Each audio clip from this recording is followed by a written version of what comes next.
Of course, it's your girl again, Bola Tito Fatoki at Sped Everyday.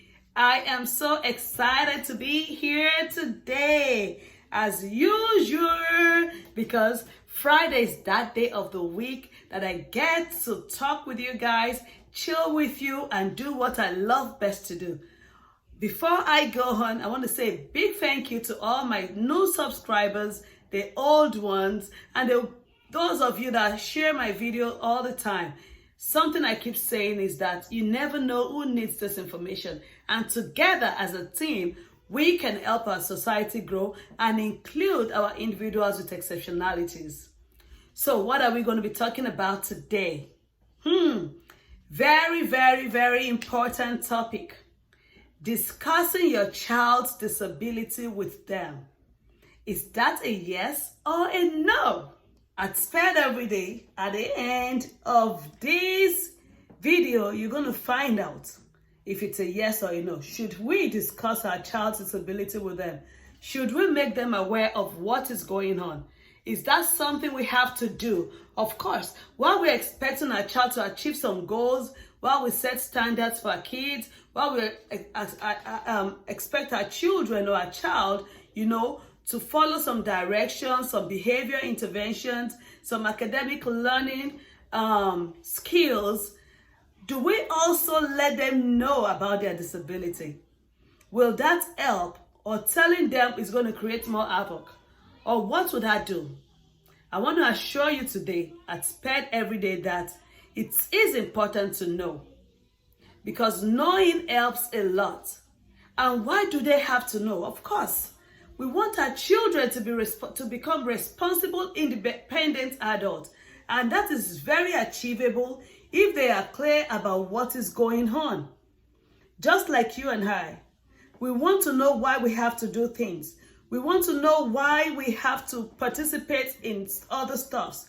While you're advocating for your child, while you're saying different things about your child, or talking to another adult about your child, while you're making your child go to different doctor's appointments, therapists, this child, remember, is already overwhelmed with all these procedures.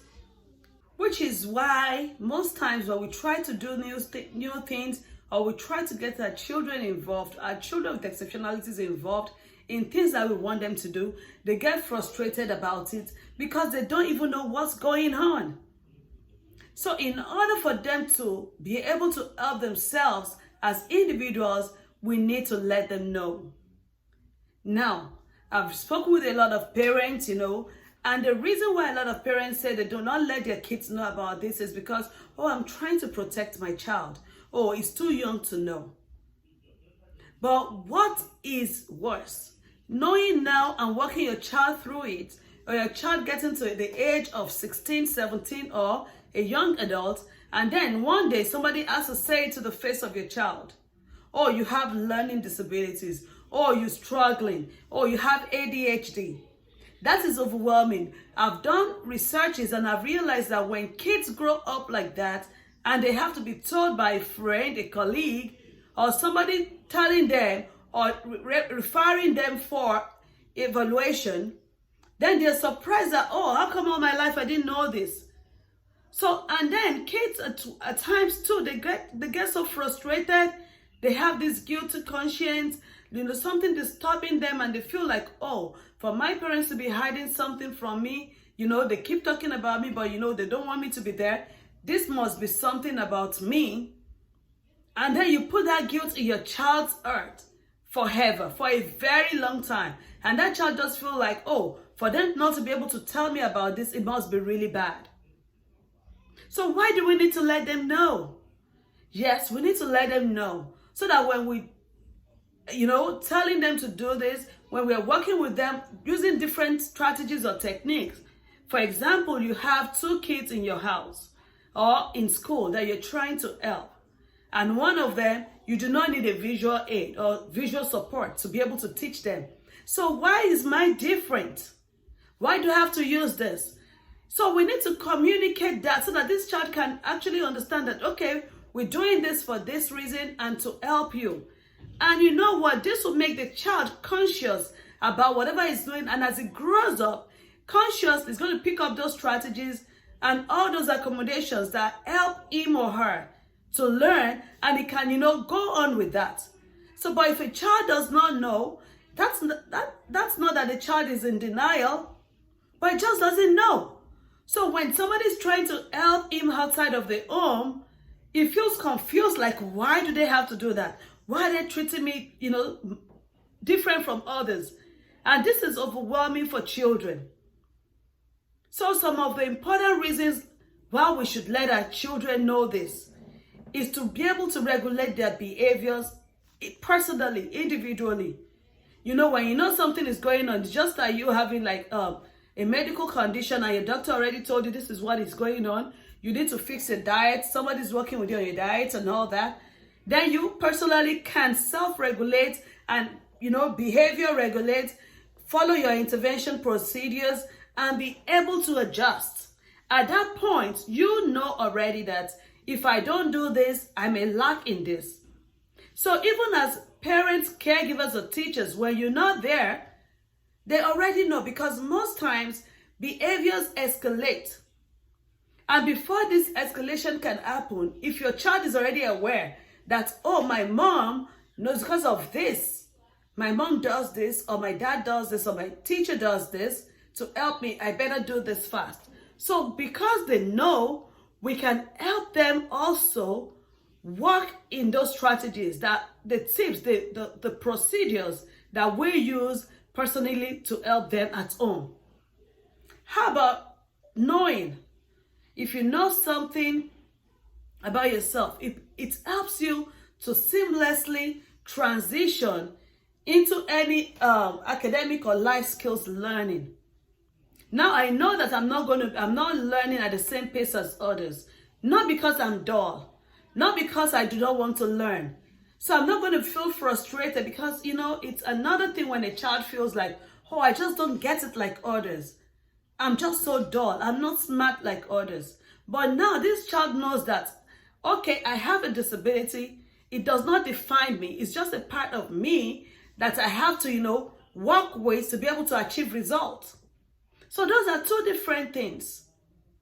So me knowing can definitely help me as a child to transition from one academic skills or life skills, social skills, to another.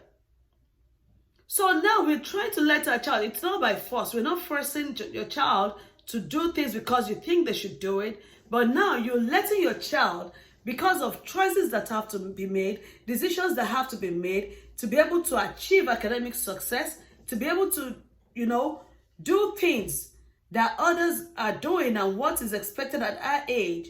Then now this is the decision we have to make for this type of disability and what the child is going through and other things that happen in the child's life, to be able to achieve those results. And of course, it creates an opportunity to be involved in a goal setting and responsibility to achieve it. So it's a different thing if I don't know. But now I'm 16 and I know. I know I have a learning disability. And I've been more, consistently taught to strive for success, to reach my highest potential. So, meaning that I can be part of my IEP team. I can be part of my goal-setting teams. I can be part of that team. And then I can contribute to it. So this is a more realistic goal-setting meeting. Because it's a different thing if you're observing as a parent, if a teacher is observing, but the child's involvement is there. So, because for parents at times, we tend to want to set very high expectations, which is perfect. But we also need to be able to work with this child, especially when they become teenagers and they can speak for themselves. So we want this child to be part of that meeting, and the child to know that, okay, if we want you to do this, we're saying because this is what helps. We all as a, meeting or committee are sitting here to help you achieve success, and we need you to contribute. So knowing allows an individual with exceptionalities understand that they have responsibilities as well on their part, and they are being accountable to other individuals or professionals in their life. How about self-advocacy? I always say it, you can never advocate as much for someone other than themselves. So, but how do I advocate for myself if I don't know what is going on with me? Okay, I just know that you want me to use visual aids. I just know that you have some assistive technologies. I just know that you have a list of things you want me to follow. Maybe that's just what you want me to do. But did we talk about it? Did you let me know that I'm doing all these things to be able to better my learning? Or are you scared that my knowing will make me give you excuses? Parents, teachers, most especially parents, because teachers are not even, the ones to tell a child about their disabilities. That is wrong. So now I'm talking to parents. In as much as we don't want our kids to give excuses for their behavior, for their actions, because of their disabilities, the way you tell them is the way they will be able to receive it and know if that is excuses. Remember, the point is that you're not telling them for them to make excuses with them. You're telling them for them to know this is a part of me and this is how it's going to work. And this is what experts have said. This is what professionals have said. This is how we are going to do, or what you're going to do to be able to help. So that these kids on their own can self-advocate for themselves. When you're not there as parents, they know what is right. They know what has been working for them. And they know why it has been working for them. So it's not just because my mom feels this is the right thing or my teacher feels this is the right thing. But I know what I'm going through as an individual. I know this is a part of me. Just like we need our sunglasses or our recommended glasses. I need it for this because of this. So I need this for this because of this. For those taking medication. A lot of parents just, wake up in the morning, take your medication. Why? I don't know. So when the child becomes an adult, it just seems like, oh, I just take my medication. But the child doesn't know, okay, this is for calming me down. Or this is for me to, for stress reduction or to, help me. So we want to be sure that our kids are in the know. And when I say in the know, the earlier the better, like we always talk about early intervention. So as we're early intervening, we are also letting them, or we're making them aware of what is going on. Knowing for a child also helps with self-realization. Because most times, I want to tell you, it is very important to, talk more of the child's strengths than the weaknesses. A lot of times we find ourselves as adults trying to correct behavior, trying to stop this, trying to stop that. But knowing for a child, you can help the child realize their strength and use those strengths to be able to build their weaknesses. So if I don't know I even have that disability, and how do I know that, okay, I have other good things about me?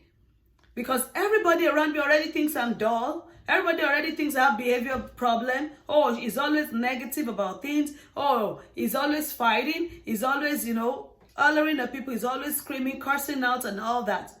So a lot of tags, and people tend to focus more on the negative. So it is our duties as parents to be able to bring our kids to understand that in as much as this disability is there, you still have strength. And these strengths are what you're going to use to be able to build your weaknesses and to help you.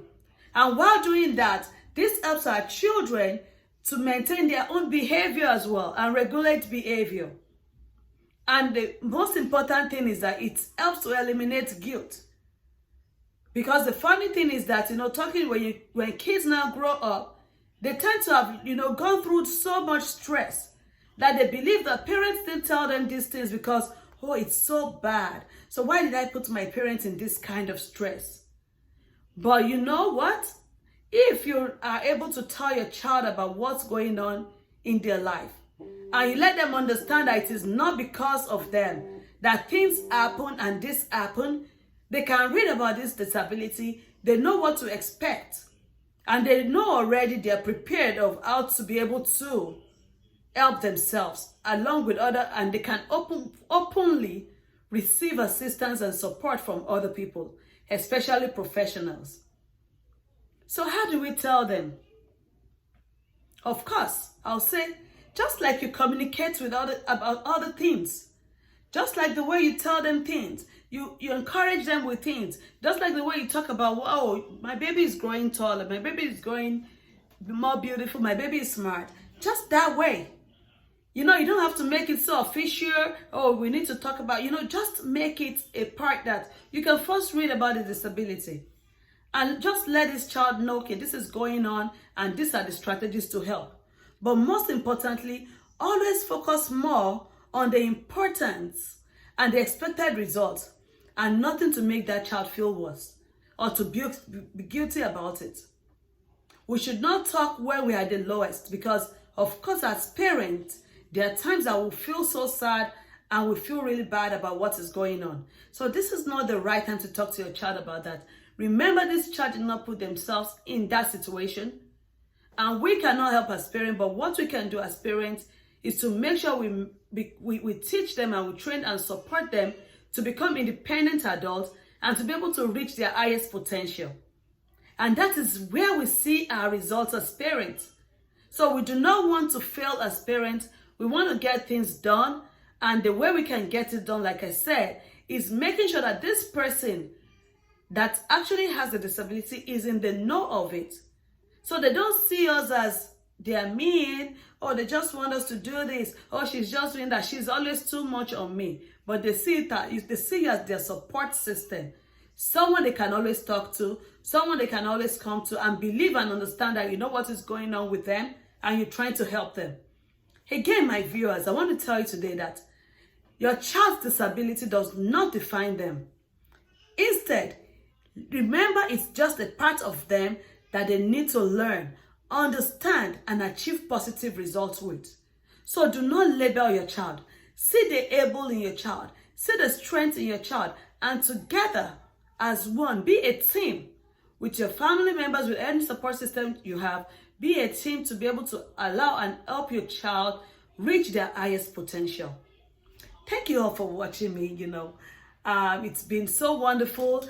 And I want to tell you that next week's topic, oh my God, you can't wait to, I'm definitely sure you can't wait to watch it. Again, I want to say thank you so much for watching me today. Remember to share this video and always know there may be just one person that needs this information. Before I leave today, I want to give you an answer to the question I asked at the beginning. Discussing your child's disability with them. Is that a yes or a no? It is a yes. Not just at SPED every day, but as a special educator and as an individual passionate in the area of special needs, and with the researches I've done, it is important to let your child know about their disability because that will make them stronger and reach their highest potential even more than you can expect and faster than you can imagine. Thank you so much again for watching. Remember to subscribe to my YouTube channel, SPED Everyday. And if you have any questions, please just email me at spedeveryday@gmail.com. I'm always your girl, Bola Tufatoki, and I'll be there every time to answer your questions and to render any assistance. Thanks for supporting SPED Everyday. See you again next Friday. Thank you and have a great day. Bye. I love you all.